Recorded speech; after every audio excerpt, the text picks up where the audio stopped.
The US just armed the B-2 Spirit with the LRASM. We break down the real strategic impact. The US already uses the B-1 to carry the LRASM as a standoff weapon. Now it wants the LRASM as a stand-in weapon.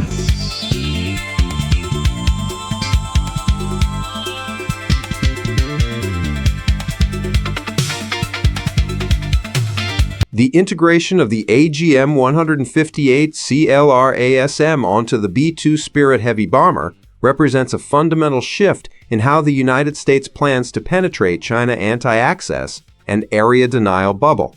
Unlike the non-stealthy B-1B Lancer, which carries 24 missiles but must launch from a safe standoff distance of roughly 900 kilometers, the B-2 relies on its low observable design to push much deeper into contested airspace. By executing a stand-in strike rather than a standoff attack, the B-2 can shrink the flight time of its subsonic missiles from nearly 55 minutes to potentially just 12 to 15 minutes.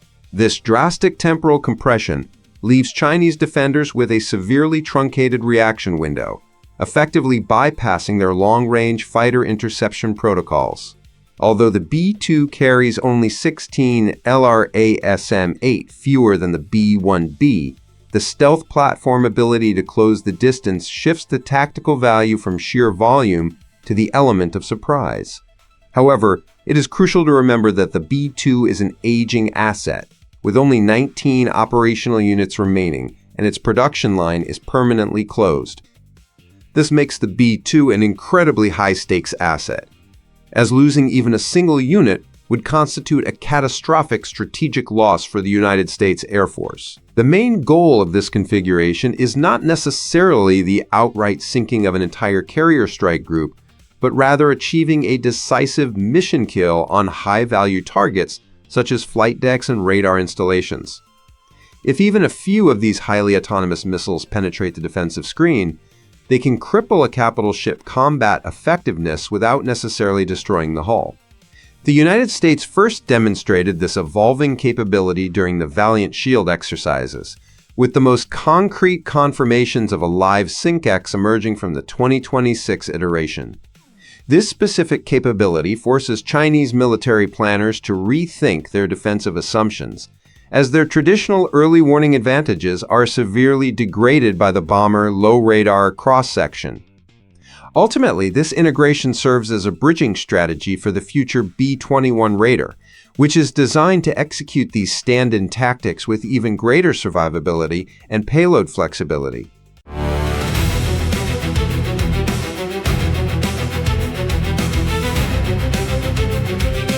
To counter the threat of deeply penetrating stealth platforms, China is rapidly constructing a layered kill web rather than a simple static wall, combining current operational assets with future prototypes.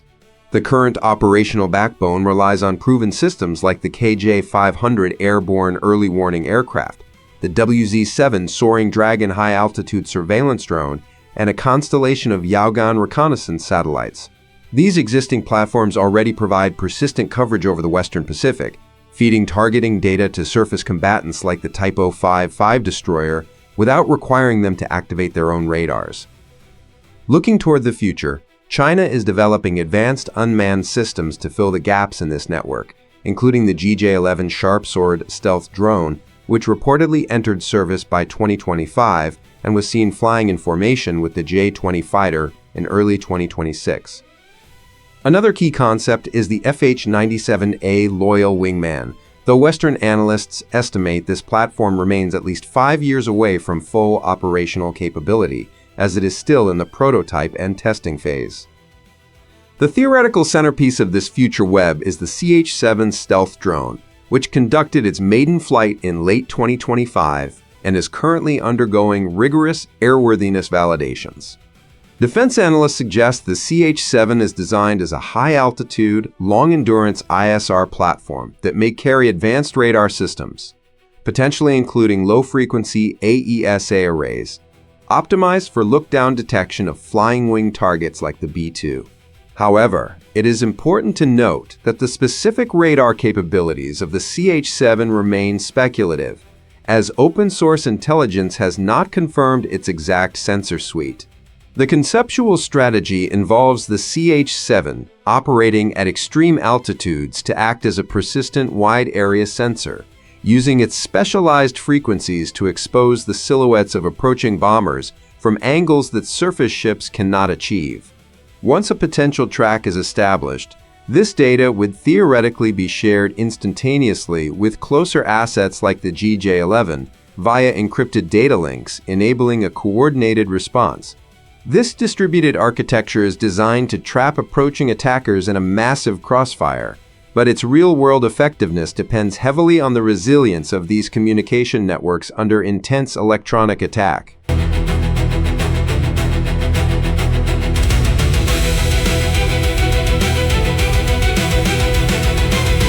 Electronic warfare is the critical third dimension that can render both stealth platforms and distributed sensor networks far less effective. On the American side, the U.S. would likely deploy a mix of EA-18G Growlers for close support jamming and the more advanced EA-37B Compass Call for powerful standoff electronic attack, capable of disrupting radars, data links, and command systems from greater distances. China, on the other hand, relies on the J-16D electronic warfare variant as its primary tactical jammer, supported by the Y-9LG, a dedicated electronic warfare platform based on the Y-8 airframe, operating further back to provide broader area jamming and communication disruption. These assets would target the B-2 navigation, GPS, and any emitted signals. In this high-intensity environment, China Kill Web is only as strong as its ability to maintain resilient, jam-resistant data links between the CH-7, GJ-11, and surface ships. If the high-altitude drone loses its encrypted connection due to heavy jamming, the entire distributed network can quickly become fragmented and far less effective. Both sides are racing to develop better anti-jamming solutions, from advanced frequency hopping to directional beams and long-term quantum communication research. Ultimately, the winner in the Taiwan Strait may not be the side with the stealthiest bomber or the most drones, but the one that can best maintain situational awareness while denying it to the opponent in this dense electronic fog. On the space layer specifically, the United States has moved this contest from theory into fielded capability. In June 2026, Space Force Combat Forces Command operationally accepted Meadowlands, a mobile satellite jamming system built by L3 Harris and operated by Mission Delta III. Unlike a kinetic anti-satellite strike, Meadowlands produces reversible effects, disrupting an adversary's satellite communications without destroying the spacecraft, and the concept behind it, creating a temporary silence zone, was already demonstrated in support of bomber operations during Operation Midnight Hammer. If employed against the satellite links feeding China Kill Web, this capability offers American planners a way to blind or delay the CH-7 and GJ-11 network without triggering the escalatory consequences of destroying a satellite outright.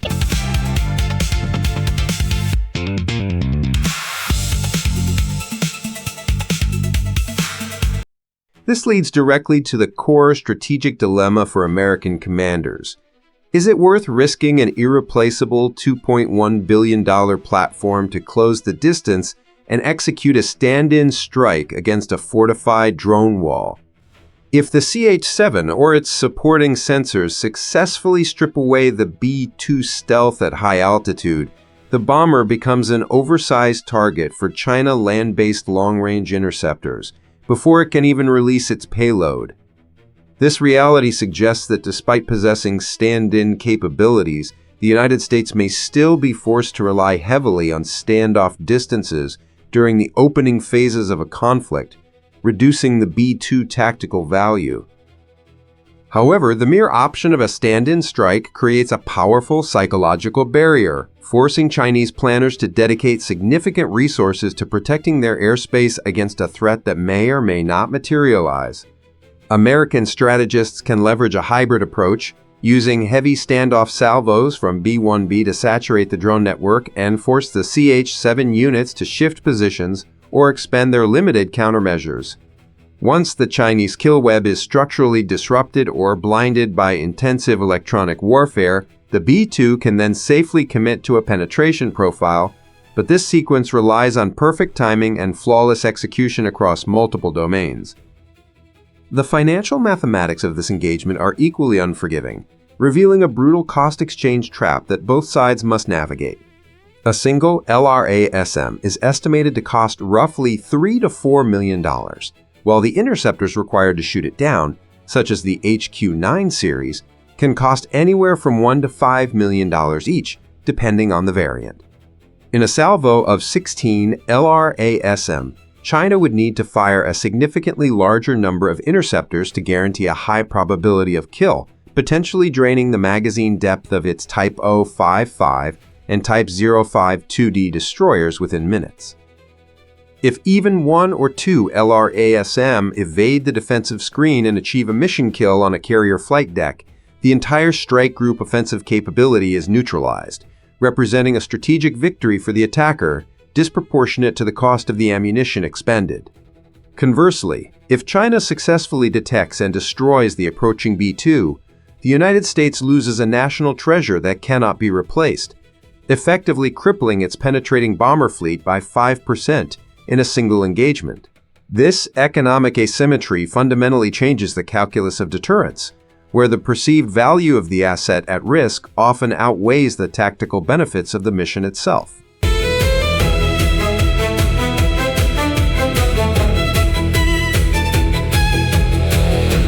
To truly elevate this analysis beyond a mere tactical breakdown, we must examine the strategic implications across three distinct future horizons, as the technologies and doctrines discussed today are merely the opening moves in a much larger evolutionary game.